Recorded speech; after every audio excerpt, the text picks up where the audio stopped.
Wanting to feed your family real, whole, nutrient-dense food is an amazing thing. But what food is that exactly, and how? And what if the kids are picky? I would never want anyone to get excited and motivated to switch their family to real food and then freeze because they just don't know how to do that.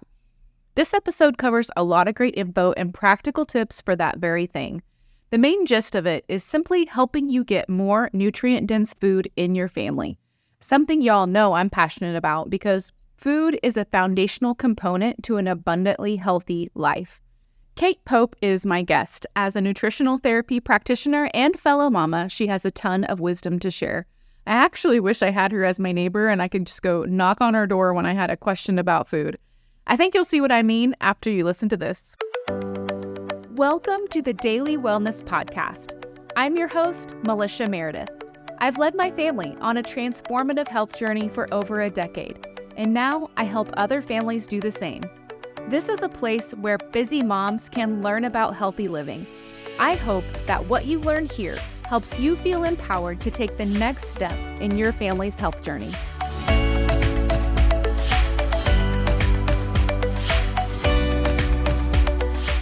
Kate, I want to thank you for joining me on the Daily Wellness Podcast. So excited to chat with you. And I know we're going to chat about all things like food and healthy eating today, especially like helping our kids eat healthy. And just saying that, like, I know so many people have different ideas about what healthy eating is. So can you give us an idea of what that means to you and how it looks like in your home? Yes. Hi, I'd love to. I'm Kate, everyone, a wild nutritionist. And how does healthy eating look in my home? Well, first of all, I'll say that healthy eating is bio-individual. There's a lot of personalization you can do in your home for your kids' nutrition because everyone's different. Everyone's unique. Everyone has a different genetic background or ethnic background. And we can incorporate a lot of those ancestral pieces into what we consume. But when it comes to overall helping people understand how to feed their children, how to feed themselves, I really like to bring it to the body and help people understand physiology, what foods are bioavailable for us. And what that means is basically how do we ingest, absorb, and assimilate nutrients, and what foods are local to us around us, because the local foods around us are going to give us, our body, certain messages that we wouldn't get from buying foods in the store. So bioavailability, we have stomach acid at the top of our digestive cascade, which is really important and essential for breaking down animal fats and proteins. So a lot of what I teach is around animal fats and proteins and how essential they are for us. And then in terms of local foods, we can also look to all the local vegetables that are grown around us, and we want to eat those foods because our body can absorb the nutrients better than if they were bought in the grocery store. That's really interesting. Yeah, what is it specifically about local foods? You said they can give our bodies certain messages. Can you explain that a little bit more?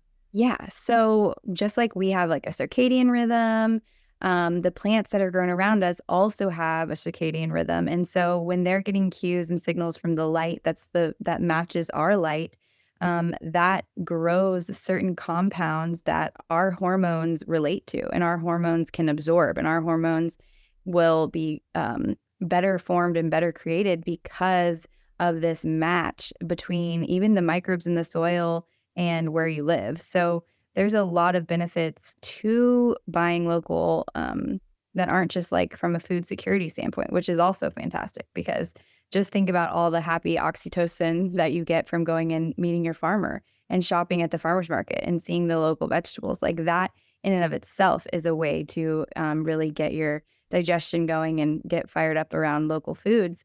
But beyond that, there's actually a nutritional component.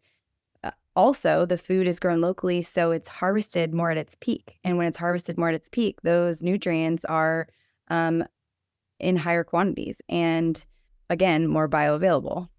Yeah. So I'm making some connections here in my brain as you're talking. I'm like, man, I mean, adults and kids alike are struggling so much with hormone issues. Used to be kind of just an adult issue, but we're seeing it more and more in kids. And I know that's connected to our diet. And so what you're saying, I mean, I know animal fats and proteins can help us with our hormones so much. And then just what you shared about the local foods and how that impacts our hormones as well. So that's kind of an interesting connection. Yeah, and I mean, so to take that a step further, what we're avoiding by buying local foods is plastic and processing. And the plastics, that is contributing to the mismatch of the hormones and early puberty and all these imbalances that people are having. I mean, especially when you combine that with something like blue light and always being inside, right? We need to immerse ourselves in nature to be healthy. And a big piece of that puzzle, of course, is eating food that's grown around us. Yeah, true. And so this is the way that you eat, is the way that you feed your kids, all ages. Everybody's eating this way. Exactly. So it was really interesting. I graduated from college and I had a dance degree, and I had something called adrenal fatigue when I got out.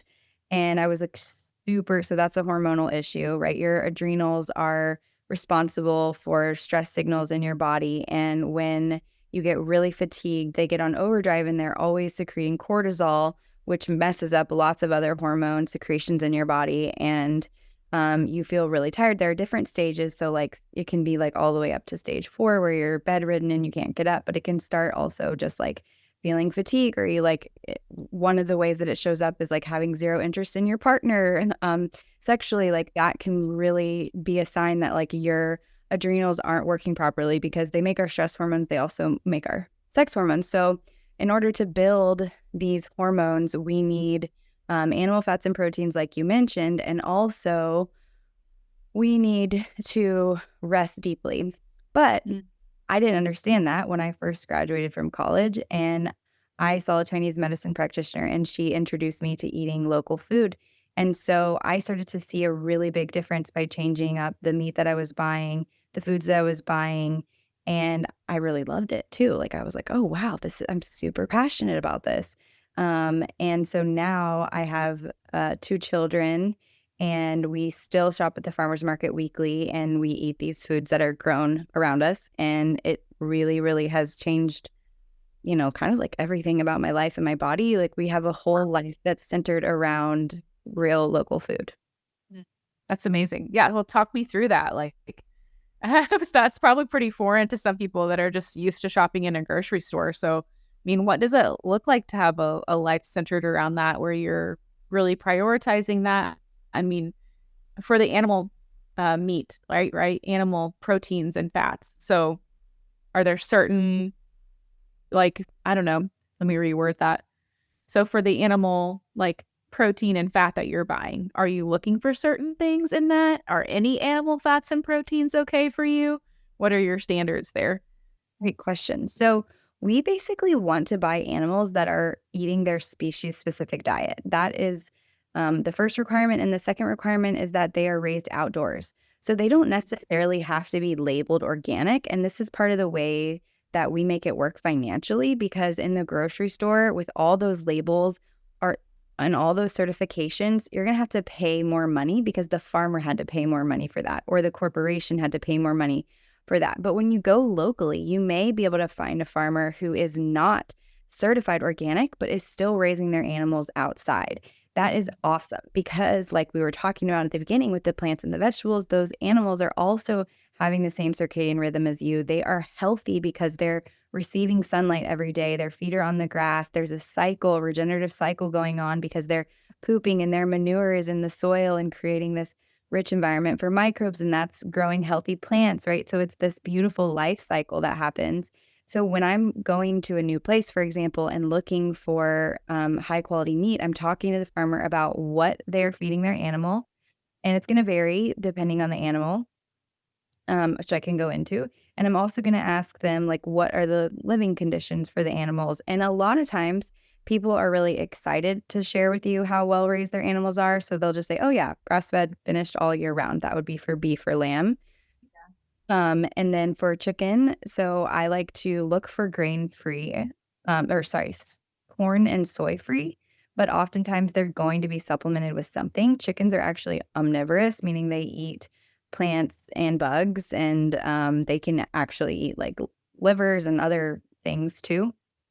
So chickens, it's best to get a corn and soy free feed, but if you can't, just ask, is the feed non-GMO, something like that. And again, like that local chicken raised outdoors is going to be better than your most all grocery store chickens. Yeah, For pigs eat anything, so you're not going to find a grass-fed pig. But it is interesting to talk to your farmer, your local pig farmer, and say, what are you feeding your pigs every day? Because the reason why this matters for humans is that we are what we eat, but we are also what we eats. So if your pigs or your chickens are only fed corn, that is going to impact the fat composition of the meat itself. And so it's going to lower the omega-3s and raise the 6s.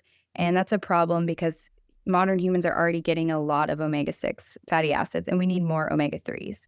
So, these are just like ongoing conversations. And for someone who's just starting, it could be like, whoa, I just heard a ton of details. I'm never going to be able to remember that. One animal. Just start with one animal. Start one time a week. Go meet your cow farmer.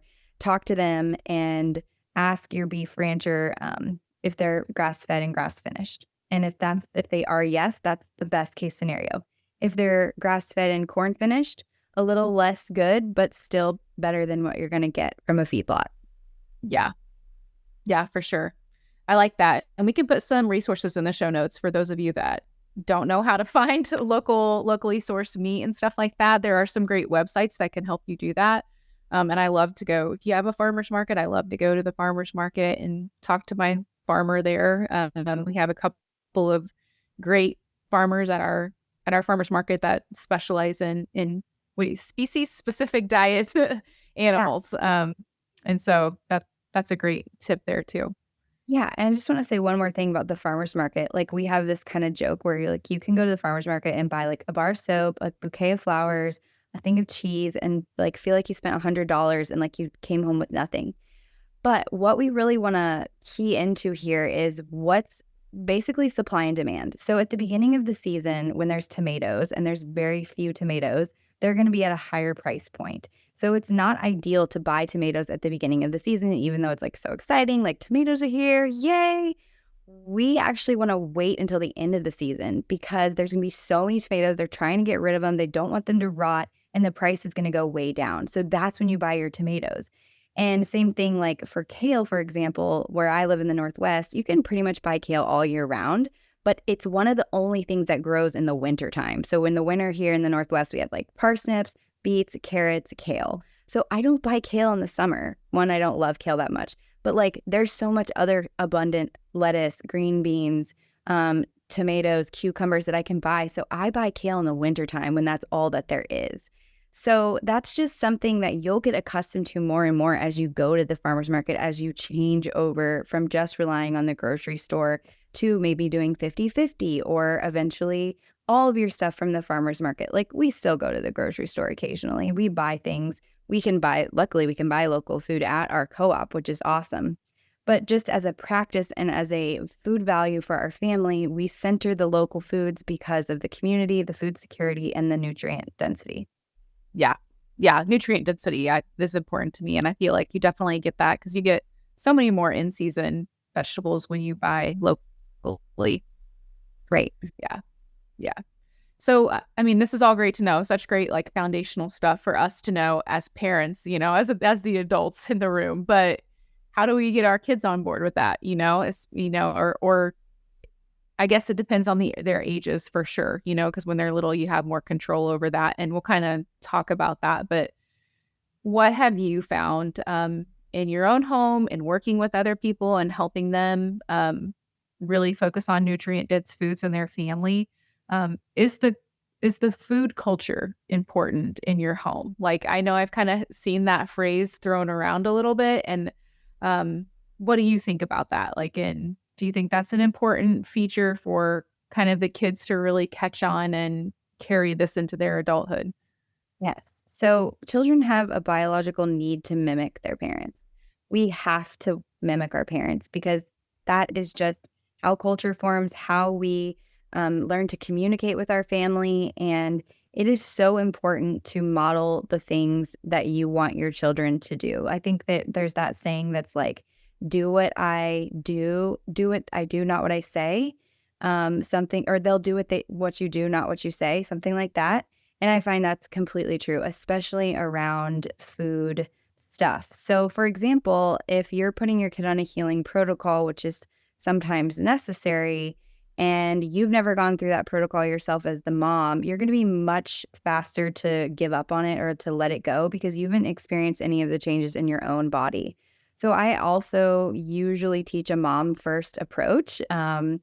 Sometimes, I've just found in working with nutrition that so many people were much more willing to make changes when it came to their children expressing symptoms and not being able to bear watching those symptoms manifest, because it is really painful if you have a picky eater or a child with eczema or something like that. But the approach that I teach for those moms to take is actually to work on themselves first so that you can build strength, you can get some really good sleep, you can heal up some of your own symptoms, and then you understand more in your own body what's happening, how that change impacted you. So you're going to have a lot more compassion for a kid who rejects a certain food or for another flare that came up with eczema along the way. So I 100% think that it's a family affair. I actually think that this is extremely revolutionary, and it is not like healing our children with food is not separate from healing our families and healing generationally. I actually believe that we can't do one without the other, and that they're meant to be together because that is what connects the whole and brings us all closer to nature and us as a unit. Yeah, I love that. I mean, one of my big passions is helping families create a new health legacy for their family, and that just really hits at my heart, really changing your family for generations to come. I mean, that's what this has the potential to do. I didn't know this lady. This was in a random Facebook group, and she posted asking for help in getting her teenage son to eat healthier or be healthier in general.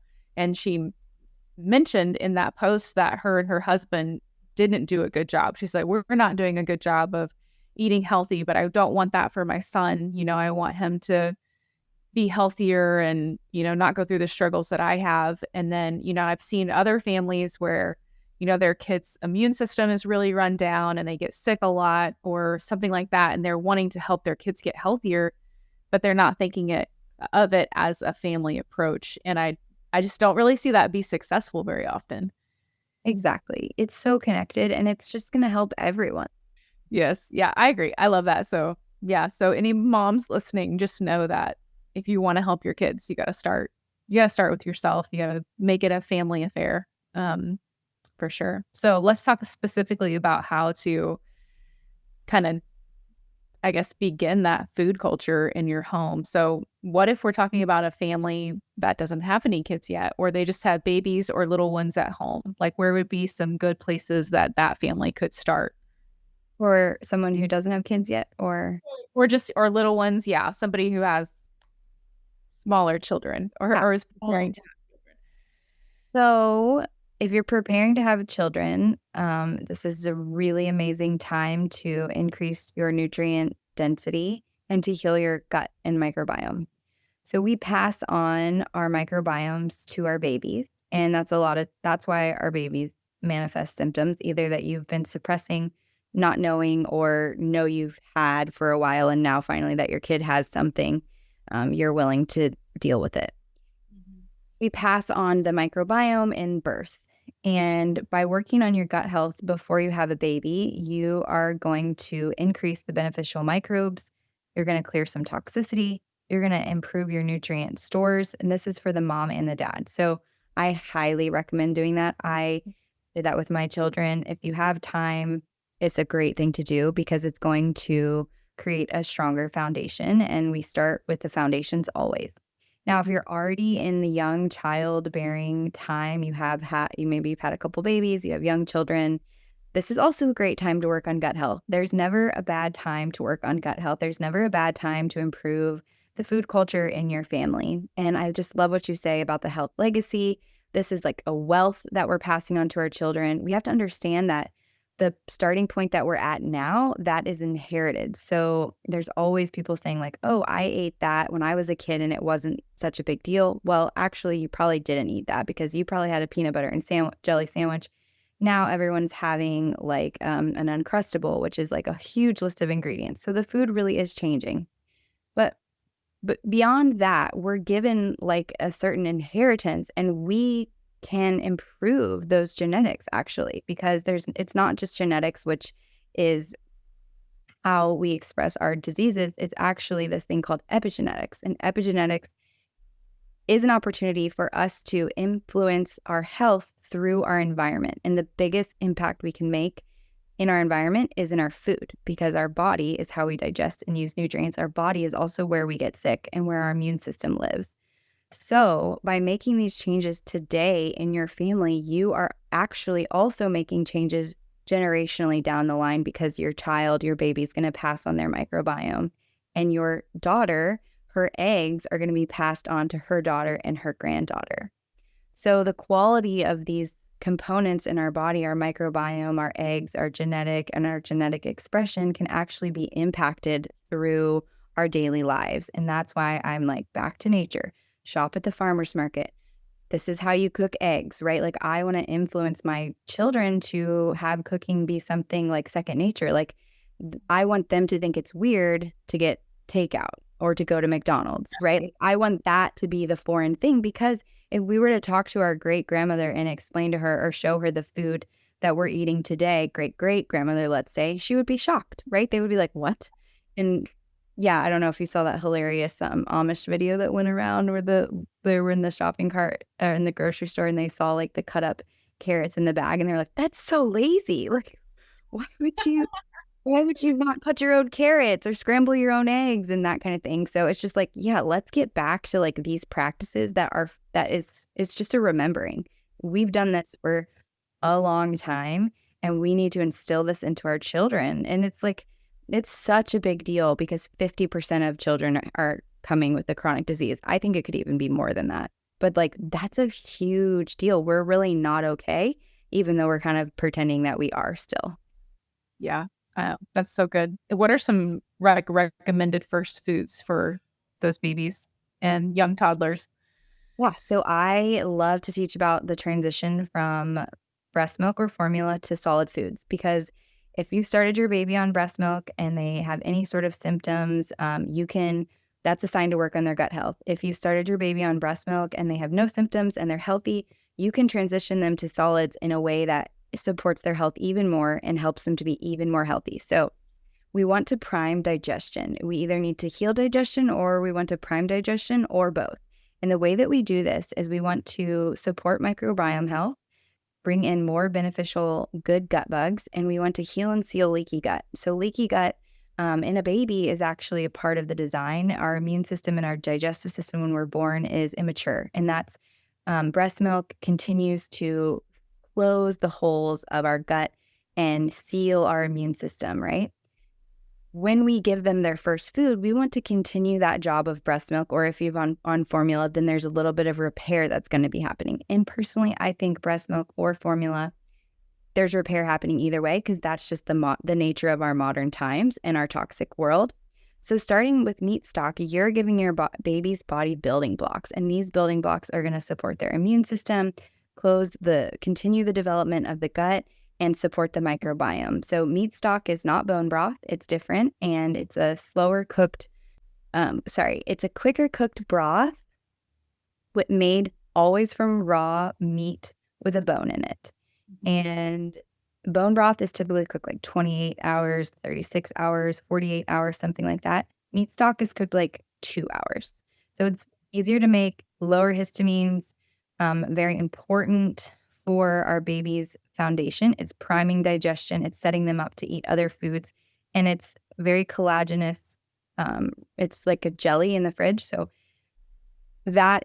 gelatin helps us assimilate other nutrients as well. It's a very good food. I love meat stock for all ages, and especially when you're starting solids. It's something that you would want to create as a staple in your home. You're always making soups. You always have a warm cup of broth to sip on, and it's delicious. easy, affordable. So Yeah. meat stock is like probably my biggest shtick. Yeah. I love all that. Just thinking about, how the baby's gut was kind of like designed to develop in that way. That's just fascinating.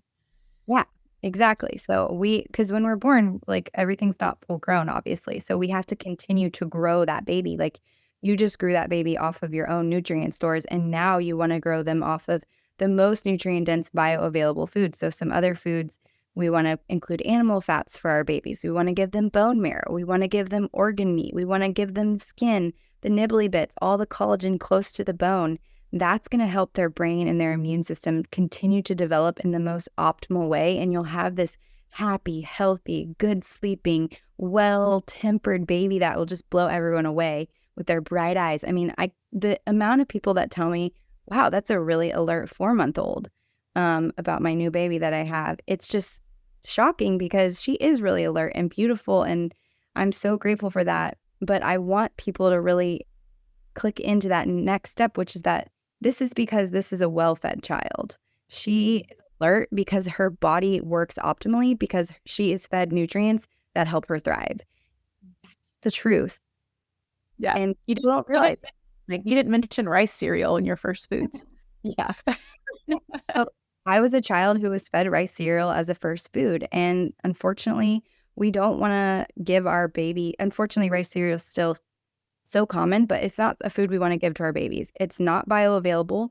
Those grains contain anti-nutrients. It's not easy for the baby to break down. And instead of helping the gut continue to close and the immune system form, the rice cereal is going to keep those holes open, and undigested foods are now going to go into the bloodstream, which is going to flag the immune system. So anytime we feed our children grains, baby or not, they need to be properly prepared. And I personally have never fed my older child grains. To this day, he's 2 and 4 months, and he won't be on grains for a while longer. Mm-hmm. That's in the philosophy of the GAPS nutritional protocol, which is my lineage that I come from in terms of what I teach. Yeah, I love that. And older kids. So I think it's a little bit harder. I mean, for me, when I first started learning about, real food and trying to change my family's diet and stuff, my oldest was 5. And then we had a 2.5-year-old, and then we had a baby later on and adopted a kid. And so it was just, everybody had a different experience as a baby and toddler in my house. We kind of laugh about that in our family. But I know for like my older kid, and then especially, if you're, preteens and teens and you're just now learning and trying to implement some of this stuff in your home, it can be harder. So would you recommend the same things for them, or should that look different? Yeah, so the foods are going to be the same, but the methodology is going to be different. And the really good thing is that like the real food tastes so good. So for example, hamburgers, they taste really good. And ground beef is one of the main foods that we rely on in our household because it's so nutrient dense. It's very affordable, and we get grass-fed and finished beef, which is around us. And that means that it has as much omega-3s as fish. So this is brain fuel, you guys. I love ground beef. I'll often pick ground beef over a steak because the fat content is higher. I love to rely on fat for my energy burning. It helps me feel really good. So what teenager is going to turn down a delicious grass-fed burger? Like, they're not going to. Yeah, you might need to, if they're used to like that thing of like always driving their car and going out, you might need to create some hype around it in your family. And you might need to pull them into the process. You might need to help them understand like why we want to buy less feedlot meat. There's a lot of options in there as far as how you want to go about it with a teenager, but education is going to be key. Now, for the younger kids, like I'm just teaching a picky eating course right now, and it's been really, really fun because a lot of times what parents need to understand is that your job is to cook the food and to prepare the food and to serve the food. And the child's job is to eat the food. So this comes from Ellen Satter's division of responsibility for feeding children. And anytime we're going to get into a battle of wills, especially with a toddler, you're not going to win that battle of wills, right? It's just in their nature that's what toddlers are all about, finding their no and commanding their yes and all of that. But that doesn't mean just because they're saying, no, I don't want to eat the burger right now, you give them another option, which is sugary or starchy, because you know they'll eat. No, it's important for you to stand your ground and say, I served this food to you. If you don't want to eat it now, no problem, but there's no other options. And I think that just that shift alone can make a really big difference in your lives. And then if there's more severe issues going on, like your child will stop eating for several days, then that's where you would want to work with a nutritional therapist and get some more specific suggestions or behavioral suggestions that can really start to change the tides in your family. But again, it's going to come back to you and your own body eating these foods, and you as the parent holding your boundary around what the child is going to eat.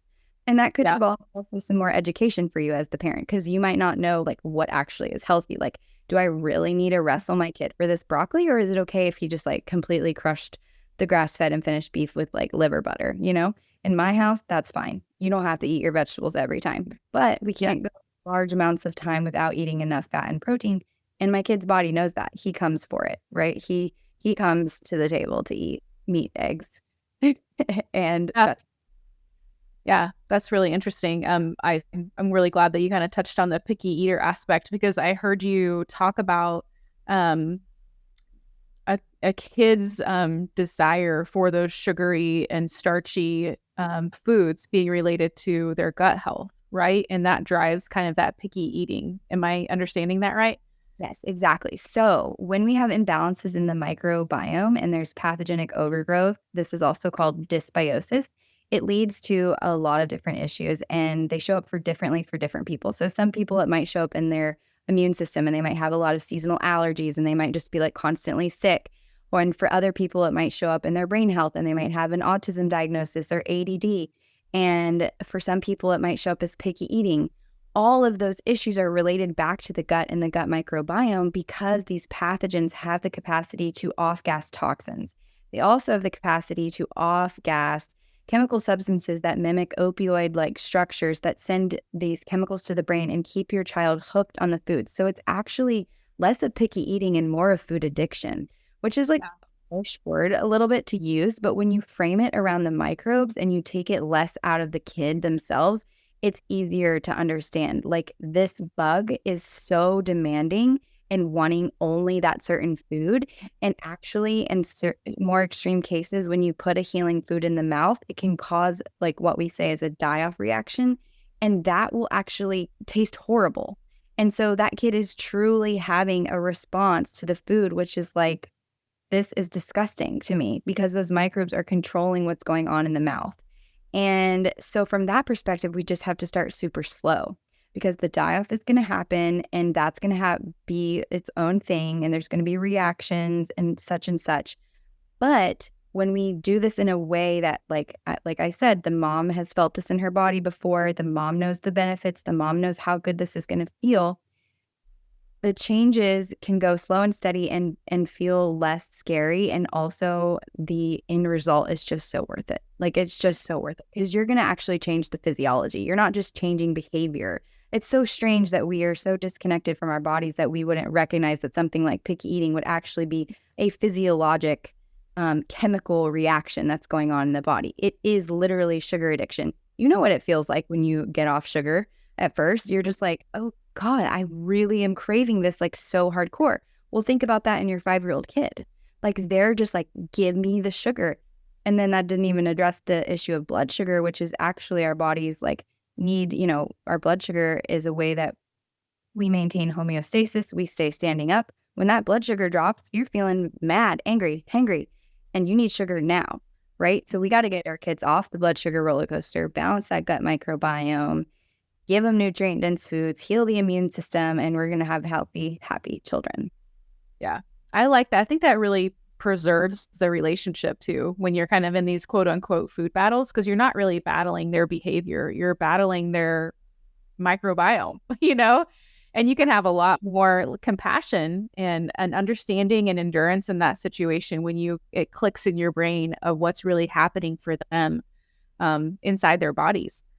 Exactly. And even with like tantrums and behavioral stuff too, like, I'm just like, I had this friend, and she's a fellow GAPS practitioner, and she would just say like, I would be so upset, and I would just not be upset at my children. I'd be upset at their gut microbiome, and that would give me the fire to just keep going with the protocol, keep healing. And she's a woman who's healed Tourette's in her daughters, ADD, and so it's really profound work. And the GAPS nutritional protocol, which is what I teach, that has spread around the world by mothers. It's a grassroots movement, and it's very international. It's less popular in America than it is internationally, but it's getting more popular in the U.S. And I'm here to teach it and to spread the message. Yeah. Another thing that you said about your approach, where the moms are really modeling, right, how to do this in the first place. I think that we can also just model that learning, right? That we model a learner mindset to our kids and be like, you know what, kids, I just learned this about this food today. Isn't that fascinating? Or they have a question. I don't know. Let's go figure it out. Why are we eating this way? Why is this food so beneficial? I think just having that learner mindset is so important in life in general and your health in general, like overall wellness, that sense of curiosity. And if we can model that for our kids as well, as we're learning how to eat all these new foods, that will really benefit them. I love that. And it also puts them in the driver's seat a little more, gives them control and confidence, and they're figuring it out alongside mom, and we're doing this together. How special is that? It's just so cool and beautiful, and it's just going to pay off for so long. That's it takes elbow grease to help our children heal at home, but the benefit just is it's multiplying all the time, always. So yeah. They have that skill of when they leave your home of oh, when I eat this food, I feel this way. When I eat this food, I feel that way. And I'm feeling this way. What food can I eat to help me? If they just have the ability to ask themselves those questions and find answers, wow, that's powerful. It's huge. Way different than mm-hmm. Oh. How have you seen the benefits of this play out in your own family? Well, my son was born by a cesarean, and that means that his gut is compromised just because when we go through the vaginal canal, we take up large amounts of beneficial microbes that aren't there when you are born by a surgical birth. And so I knew that some of his symptoms that he's had for the first few years of his life, he's only 2.5, or 2 and 4 months. So the symptoms, I was always bringing it back to the birth, and I had all this knowledge before. So I prepared my body before the birth, and then I had this unfortunate situation happen with Augie, and I was pretty much devastated and very frustrated with all of that. And I've been able to leverage what I know about food and speak about it in a way that I think has reached a lot of people, because when you have a birth that doesn't go as you planned,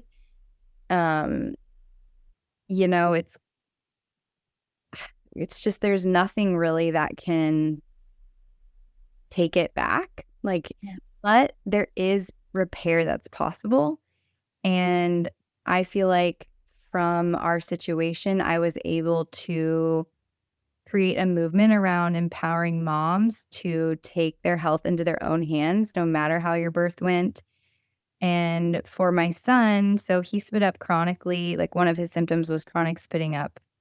He was exclusively breastfed baby, and he just spit up and spit up and spit up constantly. I was embarrassed to pass him, and I just didn't know what was going on, and I couldn't find any conventional wisdom around this. But I looked into this from an ancestral perspective and from what Dr. Natasha Campbell McBride has to say, and she talked about yeast, and that just immediately clicked and made so much sense to me. Because the thing is, yeast, we all talk about yeast, or we understand yeast kind of from the frame of Candida. And Candida is only one strain of yeast, and there's actually hundreds. And yeast in nature, they're cleansers. So they will show up, and they're the first organisms that will show up in a desolate land, and they'll start eating away at toxins. And then the next thing will show up are shrubs. And then the next thing that will show up are little bugs and animals that are crawling on top of the soil and the grass. and then the birds come, and then, the bigger animals come and they're pooping there and the soil's starting to restore and this whole system is turning over. So in our bodies, when we have something like a cesarean birth where we're given antibiotics, and in my birth, I was also given a drip of like morphine and fentanyl and other things, toxins. I was given something to like reduce my stomach acid so I wouldn't throw up, and like just it was a really big hit for someone who's hasn't used Western medicine since I was 20, right? That's a big deal for our babies. Like Augie being not only not being able to go through the physiologic birth, but also getting that hit from the microbiome and the drugs through my breast milk, like morphine on day one, all these things. I'm not judging it. I'm not judging it for you if it's happened to you. I'm not judging it in myself as morally bad or wrong. I'm actually looking at it from a physiologic standpoint. Like, how did that impact my physiology and my baby's physiology? And the truth is that anytime we have antibiotics, it wipes out probiotics too. So that wipeout of probiotics is an opportunity for yeast to come in. And that yeast overgrowth is strong and yeast blooms. So every time I would feed that yeast by eating a piece of sourdough bread or a sugary, like homemade, delicious, amazing chocolate chip cookie, my son would spit up. And even things like fruit or days when I didn't have any fruit at all, it was still in my system from 2 days ago or whatever. So I'm looking at a cycle here, and I'm seeing patterns, and I'm seeing pictures, and I'm seeing just these little snapshots of like, oh wait, is that connected?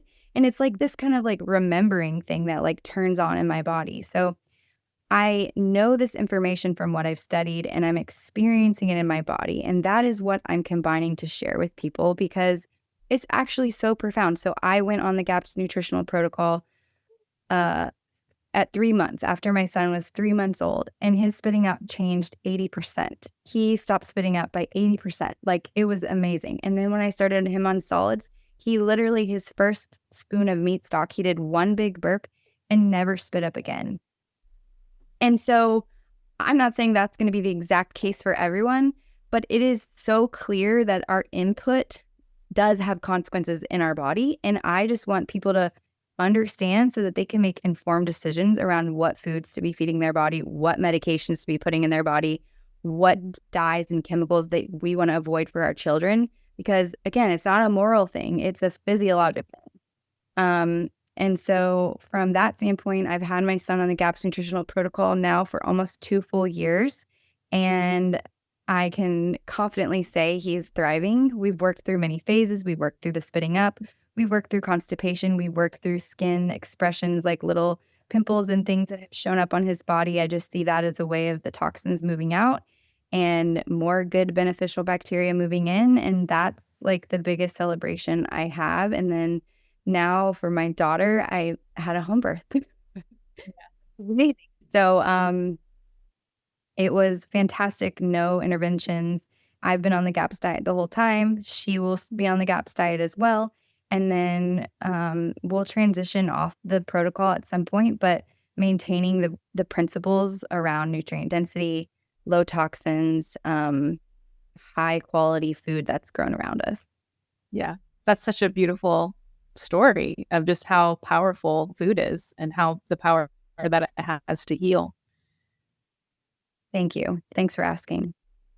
Yeah, love that. Love that you were willing to share all of that. And I love that you just help people to frame that as, what has happened has happened. We don't need to feel guilty about any of that or, place blame on anyone for that. But to stop and say, where am I at right now? And what can I do? Like, what are the next right steps for me? Right? Exactly. That's the most empowering thing. Like, moms just knowing that I actually can heal this myself. And in that healing, there's going to be so many learnings and so many teachings that are just for you, right? Like, just by taking that leap of faith, that step of trust, you are going to get all these downloads that are specific to your experience, your family, your children that you can pass on to them, right? That's how like living teachings stay alive. We have to take that leap of faith and trust that I'm going to rely on myself to keep my family healthy. And then in the meantime, I'm going to get all these messages from my ancestors and from just the universe at large or God, that this is the way that we heal. This is the way that humanity heals. Yeah.